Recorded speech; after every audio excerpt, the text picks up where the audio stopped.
মাটি তো ফেটে যাচ্ছে, একটুও বৃষ্টি হচ্ছে না কেন কে জানি। আকাশে শুধু মেঘ করে কিন্তু বৃষ্টি পড়ে না। এই রকম হতে থাকলে তো চাষবাস করব কি করে? ভগবান মনে হয় আমাদের পরীক্ষা নিচ্ছেন।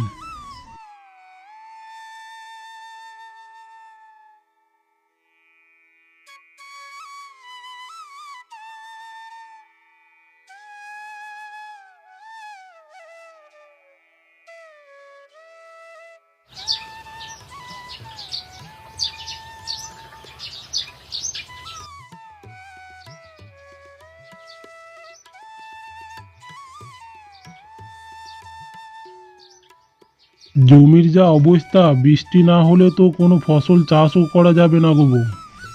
তাহলে কি আমরা খেতে না পেয়ে মারা যাব? আমাদের কপালে মনে হয় তাই আছে।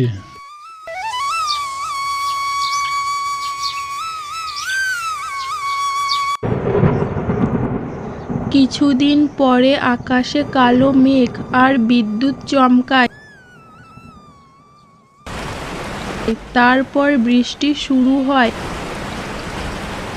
গ্রামবাসী অনেক খুশি হয়।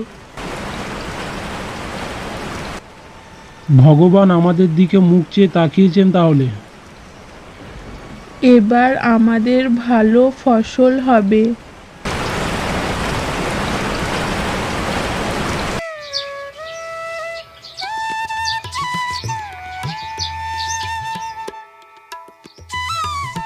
কৃষিদের জমি ফসলে ভর্তি, এখন তারা অনেক খুশি হয়, তারা অনেক হাসি খুশিতে দিন কাটায়।